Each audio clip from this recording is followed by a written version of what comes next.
नमस्कार. The deep डाईव्हमध्ये आपले स्वागत आहे.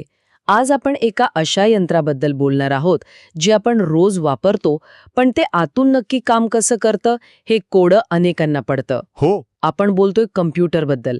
श्रोत्यांनी पाठवलेल्या माहितीच्या आधारे आज आपण या डिजिटल मेंदूची अक्षरशः चिरफाड करणार आहोत. आणि डिजिटल मेंदू हा शब्द अगदी योग्य आहे. कारण आज आपण कम्प्युटर माहिती कशी घेतो म्हणजे इनपुट, त्यावर विचार कसा करतो म्हणजे प्रोसेसिंग, आपल्याला उत्तरं कशी देतो म्हणजे आउटपुट, आणि सगळ्यात महत्त्वाचं गोष्टी लक्षात कशा ठेवतो म्हणजे स्टोरेज, या सगळ्या मागचं लॉजिक समजून घेणार आहोत. अगदी. म्हणजे असं समजूया की आपण कम्प्युटरला डोळे, कान, मेंदू आणि स्मरणशक्ती अशा वेगवेगळ्या भागांमध्ये विभागून पाहणार आहोत. चला तर मग सुरुवात करूया कम्प्युटरच्या डोळे आणि कानांपासून. म्हणजे इनपुट उपकरणांपासून. हो, त्याला माहिती मिळते तरी कुठून? सुरुवातच उत्तम आहे. कम्प्युटरला काहीही काम करायचं असेल तर त्याला आधी आपल्याला काय हवंय हे सांगावं लागतं. ही माहिती देण्याची प्रक्रिया म्हणजे इनपुट, आणि यासाठी आपण अनेक उपकरणं वापरतो. यात सगळ्यात आधी डोळ्यासमोर येतात ते म्हणजे कीबोर्ड आणि माऊस. हो. पण मला स्रोतांमध्ये एक खूपच मजेशीर गोष्ट सापडली. काय? पहिला माऊस म्हणे 1963 मध्ये लाकडाचा बनवला होता. आज हे ऐकायला विचित्र वाटतंय, पण केवढा मोठा शोध होता हा, नाही का? नक्कीच. कारण त्या एका लाकडी उपकरणाने सगळा खेळच बदलला. त्याआधी कम्प्युटर वापरणं म्हणजे फक्त कमांड्स टाईप करत बसणं, जे फक्त तज्ज्ञ लोकच करू शकायचे. हो. पण माऊसमुळे पहिल्यांदाच स्क्रीनवरच्या गोष्टींना थेट पॉइंट करून क्लिक करण्याची सोय झाली. इथूनच कम्प्युटर सर्वसामान्यांपर्यंत पोचायला सुरुवात झाली. ग्राफिकल युजर इंटरफेसची ही नांदी होती. म्हणजे आज आपण जे आयकॉन्सवर क्लिक करतो त्याचं मूळ त्या लाकडी डबीत आहे. पण फक्त कीबोर्ड आणि माऊस नाही. नाही. स्रोतांमध्ये स्कॅनर, बारकोड रीडर, मायक्रोफोन यांचाही उल्लेख आहे. बारकोड रीडर तर आपण रोज बघतो. हो, सुपरमार्केटमध्ये. तो त्या काळ्या पांढऱ्या रेषा वाचून वस्तूची किंमत सिस्टीममध्ये टाकतो. तो त्या रेषांमधील माहितीला डिजिटल सिग्नलमध्ये बदलतो. अच्छा. स्कॅनर आपलं एखादं डॉक्युमेंट किंवा फोटो डिजिटल कॉपीमध्ये रूपांतरित करतो. मायक्रोफोन आवाजाला. ही सगळी उपकरणं म्हणजे वेगवेगळ्या भाषा बोलणाऱ्या दुभाषांसारखी आहेत.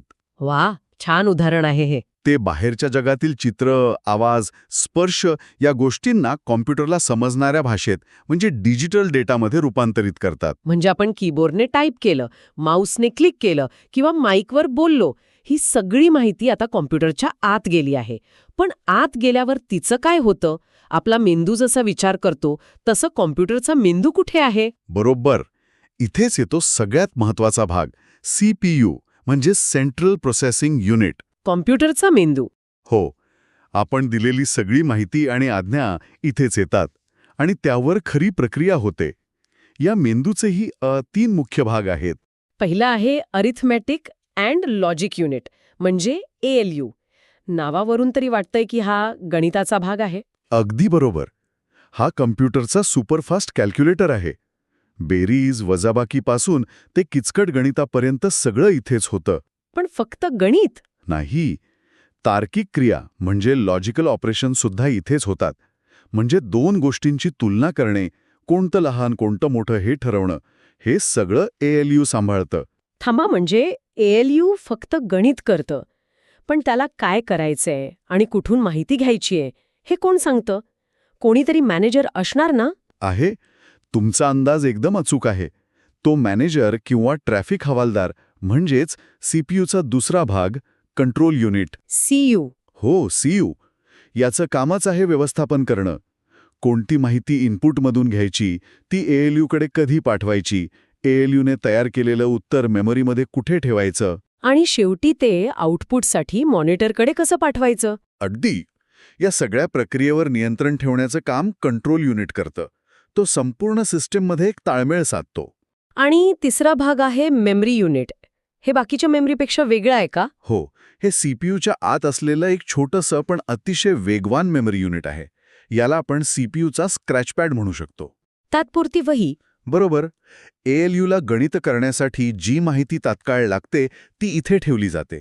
त्यामुळे त्याला प्रत्येक वेळी मुख्य मेमरीकडे जावं लागत नाही आणि वेळ वाचतो. छान. म्हणजे इनपुटमधून माहिती आली, कंट्रोल युनिटने सगळं मॅनेज केलं आणि ALUने त्यावर प्रक्रिया केली. आता जे उत्तर तयार झालंय ते आपल्याला बघायचंय. इथेच आउटपुट उपकरणांची भूमिका सुरू होते. हो, आणि यातलं सगळ्यात महत्वाचं उपकरण म्हणजे मॉनिटर किंवा व्हिडिओ. Visual display unit. बरोबर. सीपीयूने तयार केलेला परिणाम आपल्याला चित्रांच्या आणि अक्षरांच्या स्वरूपात इथे दिसतो. आपण सगळ्यांनीच ते जुने जाडजोड CRT मॉनिटर्स पाहिलेत. हो, आणि आत्ताचे पातळ LED मॉनिटर्स. पण एक मिनिट, स्रोतानुसार LED मॉनिटरचा शोध 1977 मध्ये लागला. म्हणजे आपल्या जन्माच्याही आधी. मग आपल्या घरात ते यायला इतकी वर्ष का लागली? हे खरं आहे. अनेकदा मूलभूत शोध खूप आधी लागलेला असतो, पण त्या तंत्रज्ञानाला मोठ्या प्रमाणात उत्पादन करण्यासाठी स्वस्त आणि कार्यक्षम बनवायला अनेक वर्ष लागतात. अच्छा. LED सुरुवातीला खूप महाग होते आणि फक्त छोट्या इंडिकेटर लाईटसाठी वापरले जायचे. त्यांना मॉनिटरच्या स्क्रीन इतकं मोठं बनवायला 90चा काळ उजाडावा लागला. हे खूपच रंजक आहे. बरं, दुसरा महत्वाचा आउटपुट म्हणजे प्रिंटर, जो आपल्याला डिजिटल माहितीची हार्ड कॉपी देतो. हो, यातही बरेच प्रकार आहेत. इंकजेट प्रिंटर, ज्यात शाईच्या लहान कार्ट्रिज वापरतात. जे आपण घरी वापरतो ते. हो. मग लेझर प्रिंटर, जो लेझर बीम आणि पावडर शाई वापरून खूप वेगाने छपाई करतो. आणि एक आहे थर्मल प्रिंटर. थर्मल. हो, तो उष्णतेचा वापर करून विशेष कागदावर छपाई करतो. तुम्ही क्रेडिट कार्ड स्वाईप केल्यावर जी पावती मिळते ती थर्मल प्रिंटरमधूनच आलेली असते. अच्छा. आणि अर्थातच आवाज ऐकण्यासाठी स्पीकर. काही उपकरणं तर इनपुट आणि आउटपुट दोन्हीचं काम करतात, जसे की मल्टीफंक्शन प्रिंटर. हो, ते स्कॅन पण करतात आणि प्रिंट पण. तर ही झाली कॉम्प्युटरची मुख्य कार्यप्रणाली. माहिती घेणे, प्रक्रिया करणे आणि परिणाम दाखवणे. अगदी. पण हा प्रवास इथे संपत नाही. बरोबर. आता येतो खरा महत्वाचा प्रश्न. आपण तयार केलेल्या फाईल्स, फोटोज, गाणी हे सगळं कॉम्प्युटर लक्षात कुठे ठेवतो? वीज बंद केल्यावर हे सगळं जात तर नाही? नाही. इथेच स्टोरेज आणि मेमरीची दुनिया सुरू होते. सुरुवात हार्ड डिस्कने करूया. हार्ड डिस्क ही कॉम्प्युटरची कायमस्वरूपी साठवणूक करणारी जागा आहे. आपण तिला कॉम्प्युटरची लायब्ररी म्हणू शकतो. इथे माहिती कायमची साठवली जाते. ही कशी काम करते? कल्पना करा की हार्ड डिस्क ही एक गोल फिरणारी तबकडी आहे, लॅटर. या तबकडीवर अत्यंत सूक्ष्म वर्तुळाकार रेषा असतात, ज्यांना ट्रॅक्स म्हणतात. आणि हे ट्रॅक्स लहान तुकड्यांमध्ये विभागलेले असतात, ज्यांना सेक्टर्स म्हणतात. आणि याच ट्रॅक्स आणि सेक्टर्सवर आपली माहिती लिहिली जाते. हो, एका चुंबकीय हेडच्या साह्याने. ही माहिती 1 आणि 0 या स्वरूपात लिहिली जाते, कारण कॉम्प्युटरला फक्त हीच बायनरी भाषा कळते. वीज आहे म्हणजे 1 आणि वीज नाही म्हणजे 0. अगदी बरोबर. तुमच्या प्रत्येक फाईलचे असे करोडो 1 आणि 0 मध्ये रूपांतर करून ते या तबकडीवर साठवले जाते. मला आठवतंय, कॉलेजमध्ये असताना आम्हाला 10 फ्लॉपी डिस्क लागायच्या. 1.44 MBची एक फ्लॉपी. हो, आठवतंय. आणि त्यातली एखादी जरी खराब झाली की सगळं काम गेलं समजा. आज एका पेनड्राईव्हमध्ये अख्खी लायब्ररी मावते. खरंय. यातूनच तंत्रज्ञानातील बदल दिसतो. फ्लॉपीनंतर एक मोठी क्रांती झाली आणि आपण प्रकाशीय म्हणजे ऑप्टिकल तंत्रज्ञानाकडे वळलो. CD आणि DVD. हो, यात लेझरच्या साहाय्याने डेटा वाचला आणि लिहिला जायचा, ज्यामुळे कमी जागेत खूप जास्त माहिती साठवणं शक्य झालं. आणि आता आपण आलो आहोत सॉलिड स्टेटच्या युगात. हो, पेन ड्राईव्ह आणि SSDs. बरोबर. SSD म्हणजे सॉलिड स्टेट ड्राईव्ह. यात हार्ड डिस्कसारखा कोणताही फिरणारा भाग नाही. त्यामुळे हे खूप वेगवान, शांत आणि जास्त टिकाऊ आहेत. ही सगळी उपकरणं म्हणजे सेकंडरी स्टोरेज. कम्प्युटरची कायमस्वरूपी लायब्ररी. हो. तर हे झालं कायमस्वरूपी स्टोरेज. पण स्रोतांमध्ये प्रायमरी मेमरी आणि सेकंडरी मेमरी असाही एक महत्वाचा फरक सांगितला आहे. या दोन वेगवेगळ्या लायब्ररी आहेत का? नाही, इथेच खरी गंमत आहे. सेकंडरी स्टोरेज म्हणजे हार्ड डिस्क ही तुमची लायब्ररी आहे, जिथे हजारो पुस्तकं आहेत. पण जेव्हा तुम्हाला एखादं पुस्तक वाचायचं असतं, तेव्हा तुम्ही संपूर्ण लायब्ररी उचलून आणत नाही. तुम्ही ते एक पुस्तक तुमच्या अभ्यासाच्या टेबलवर आणता. अगदी बरोबर. म्हणजे प्रायमरी मेमरी हे ते अभ्यासाचं टेबल आहे. अच्छा. ते टेबल तुमच्या लायब्ररीपेक्षा खूप लहान असतं, पण तिथपर्यंत पोहोचायला सोपं आणि वेगवान असतं. कॉम्प्युटर तसंच करतो. त्याला जेव्हा एखाद्या प्रोग्रामवर काम करायचं असतं, तेव्हा तो त्याला हार्ड डिस्कमधून काढून प्रायमरी मेमरीमध्ये आणतो. त्या टेबलवर. हो, टेबलवर. ही प्रायमरी मेमरी खूप वेगवान असते. याचे 2 मुख्य प्रकार आहेत, रॅम आणि रॉम. आधी रॅम बद्दल बोलूया. स्रोतांनुसार ही अस्थिर म्हणजे व्होलेटाईल मेमरी आहे. याचा नेमका अर्थ काय? RAM, random access memory. हेच ते आपलं अभ्यासाचं टेबल. आपण जेव्हा एखादा गेम सुरू करतो किंवा सॉफ्टवेअर उघडतो तेव्हा ते हार्ड डिस्कमधून रॅममध्ये लोड होतं. सीपीयू थेट रॅममधून माहिती घेऊन त्यावर काम करतो. कारण रॅम खूप वेगवान असते. हो, हार्ड डिस्कपेक्षा शेकडो पटींनी वेगवान. पण जसं तुम्ही काम झाल्यावर टेबल रिकामं करता तसंच कम्प्युटर बंद केल्यावर किंवा वीज गेल्यावर रॅममधील सगळी माहिती नाहीशी होते. टेबल पूर्णपणे रिकामं होतं. म्हणूनच तिला अस्थिर म्हणतात. अच्छा, म्हणजे आपण जर वर्डमध्ये काही लिहित असू आणि फाईल सेव्ह न करता कम्प्युटर बंद झाला तर ते सगळं नाहीसं होतं. बरोबर. कारण ते रॅम नावाच्या टेबलवर असतं, लायब्ररीमध्ये गेलेलंच नसतं. परफेक्ट.